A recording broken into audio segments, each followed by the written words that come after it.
This is by far going to be the hardest part. I go where I want good. Yeah. I go where I want good. Yeah. I go where I want good. Hey y'all, welcome back to my channel. Different kind of scenery today. We are not in the car. I am actually in bed.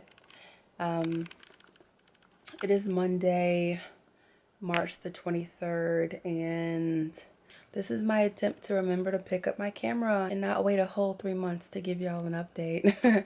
But a lot is going on right now. Again, I'm recording all of this in the past. Yeah. No, I don't want to say the past. That sounds kind of weird, but I'm pre-recording all of this. So when you are seeing this video, current events may not be your current events, or they might be considering what is happening right now. I want to kind of let you know like what's going through my mind, where I am in the process with this whole crazy pandemic of the being under contract and having my supposed close date to be within the next month, which I highly doubt. I don't want to be pessimistic. I'm just trying to be realistic here. Highly doubt we're going to make that, considering I'm going through Nacas Rehab program. I am having to go through loops and hoops just to kind of go from one step to another. I'm hopeful. I'm doing all that I can, but not knowing what is going to happen, you know, with this whole national crisis, how it's going to end, how it's going to affect work. Right now, I am kind of self-quarantined, but I work in the cell phone industry, so we're going to be setting up to work from home. You know, how that's going to work with what my situation is. I live in one room. I couldn't look around and even tell you where I would set up a desk to work from home. But on the bright side, some people are losing their jobs because of what's going on. And I'm thankful to have a job that, you know, has this as an option. So, you know, it gives me a little bit more reassurance for job security, but nobody knows what is going on. And how it's going to affect the economy, how it's going to affect mortgages, how it's going to affect interest rates. We're getting a little taste though, and that's what kind of brings me to picking up my camera. I pulled up my laptop today, and as I pull up Nacas site, the interest rate is just like a roller coaster right now. Oh, wait, there we go. We're going up, we're going up, I'm going up, we're going up, up, up, up, up, up, up, up, up, up, up. Woo! We're going down. Woo! I mean, it's kind of like that anyway. It's constantly changing, but at the rate that it's changing, it could either work in my benefit or definitely cost me an extra several $1,000s just because it decided to go up that day. So it's a nerve-wracking situation, to say the least. Also, it's the whole, this is a huge decision, buying a home on my own, and where I felt not necessarily 100% confident before. All of this that's happening right now, the uncertainty, the unanswered questions, the chaos, the panic, the displacement, it doesn't help. It doesn't help. But yeah, I just wanted to kind of give where my head is at currently, because it's Monday and I'm off of work. I don't know when we are going to be called to pick up our computers and start working from home. It could be tomorrow, it could be today, it could really be at any given moment, which is something that has me on edge already. But I'm just taking the time at home right now while I can to get as much done in the home buying process as I can. Y'all would have seen these already by now, but these are my little baby locks. Ooh, day 9. So where were we last video? Last video, I brought y'all along with me briefly for my home inspection, which I told y'all how that went. We got the very long list back of the things that need to be done. The inspector sent that list to NACA. NACA has now sent me the things that are required and the things that are suggested, and that was handed off to the hand department. Now they also gave me the next steps of what I need to do to better prepare myself. There are a few things that weren't necessarily on the inspector's list that I would like to include in it, because they are things that I feel like need to be done, like the disgusting non-working refrigerator that I will not be using. I'm putting that on my wish list because I need a refrigerator, and I'm just gonna say that I will not be having those type of funds once I'm closed on this house. Okay, I'm not really going to go over all the things that I put on my wish list, but it wasn't a lot. I have about 4 things on my wish list. Some have a few things within one thing, but yeah. Here's a good idea of what I mean when I say I'm not posting all of this. I'm just recording, pre-recording and all this. Like, these are all of the videos that I have archived that I have not shared with anybody yet. So I've been documenting a lot of this journey, y'all, and I'd love to just put it out there and share it, but for so many reasons it doesn't feel right. You know, I don't want to share my journey and, you know, NACA's office recognizes my face and decides to give me a tough time, or decides to, you know, affect my process badly because of something that I may have honestly said about my process. I also believe in protecting the energies that you put into the things that you're trying to do. And I know that the moment I do begin to share this, it's going to come with a lot of different opinions. It's going to come with a lot of questions. It's just going to come with a lot of outside things that I don't want it to knock me off of the focus that I currently have, because it's already overwhelming having to go through it alone. And that kind of would be like the only reason why I really, really wish, and I really, really sometimes just want to share it, because I get so overwhelmed. I get so frustrated. I get so confused. I get so lost sometimes because I'm doing this by myself. And I know that it would be helpful if I was sharing it live to maybe get suggestions, feedback, help, tips from people who are currently going through it, who have been through it. So that's the part that keeps tugging on me to wanna just share it, but I don't know.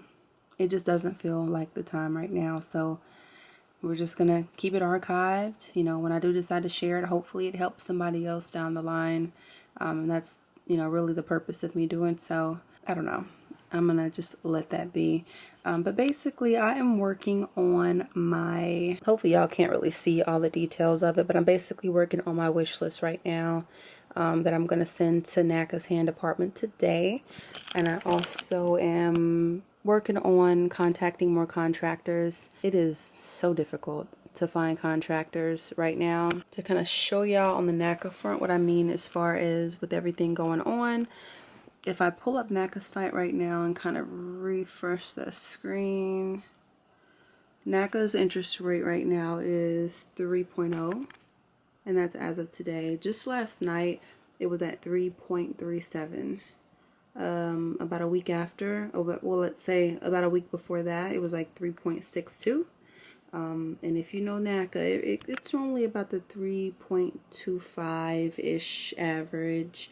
So this right here is amazing. When I first saw it at 3.0, because I plan to buy my interest rate down to the bare minimum. The lowest this number is, the better for me, because that could potentially mean I have some money to actually kind of like get some things once I get into the house. But my biggest goal is buying that interest rate down. That is priority. I don't get excited when I see this anymore, because I know tomorrow it might be back up to 3.5, 3.62.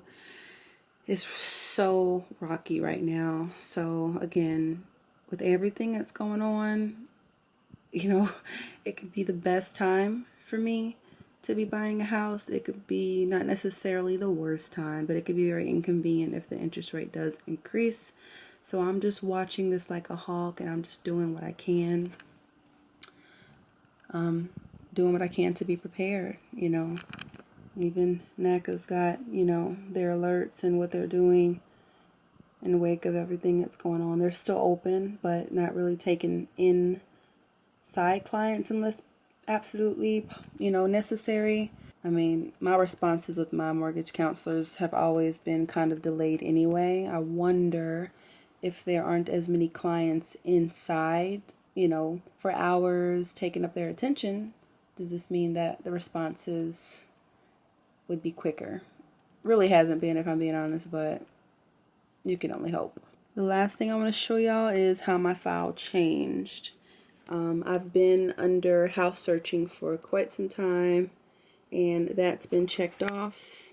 So now I'm in the credit access part where it's bank submission. You know, I think the next parts are like the appraisal. Let's see, NACA receives executed P&S and sends loan estimate within 3 days. NACA sends data points and loan estimate to lender. Lender generates loan number and orders appraisal. Member must be approved for NACA credit access prior to submission for bank application. So the thing about this is I saw this on Friday and it's Monday. I'm thinking it's business days because NACA's kind of delayed. They haven't asked me for an appraisal just yet, and I need to get this wish list in prior to getting the loan estimate because I believe the loan estimate, sorry for that screen thing, I believe the loan estimate has to include the wish list, so it will be priority. I'm about to actually pull up some prices. My real estate agent actually suggested I pull up some kind of rough estimates of how much the wish list is going to be. It's not set in stone, so I'm going to do that now. I had to put my camera down because I really have a lot to do, y'all. But yeah, today I'm reaching out to more contractors. This is by far going to be the hardest part. NACA gave me the inspection list with 10 plus things that need to be done, right?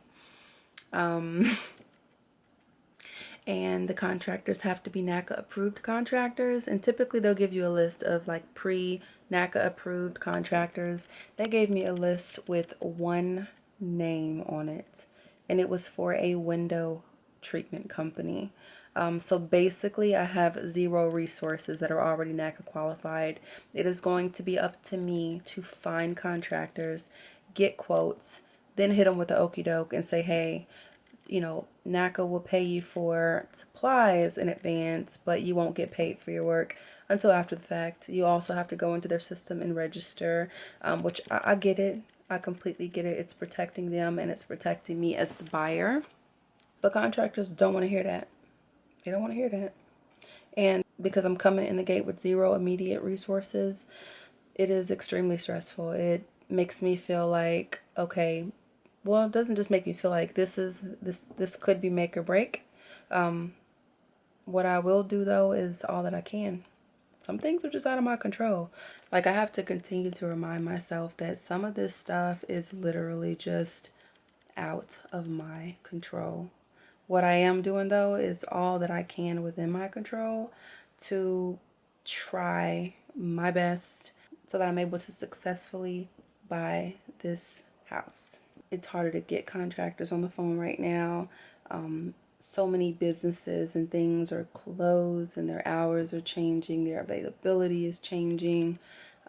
This Wednesday, me and my realtor are going to meet at the house and we want to have a couple, at least like 3 or 4 contractors there. She said it would be good to have them there at the same time. I don't really want them there at the exact same time. It's just a little bit much, but maybe like they could be looking at things at the same time, but we can kind of break it down for them at different times of the things that need to be done. So today is all about getting a good amount of contractors to meet us this Wednesday so that we can take NACA the quotes. This doesn't mean these people are doing the jobs because, again, because NACA is so strict and NACA requires certain guidelines to be followed, you know, it's going to be difficult finding someone to do all of the work. A general contractor at that has an HVAC guy, a plumbing guy, an electrician, someone who does the carpeting, somebody, you know what I'm saying? It's I'm learning so much about it. And my recommendation is, if you don't have to do a rehab loan, or if you don't have to get a fixer-upper slightly, or you don't have to do too much work on a home, don't.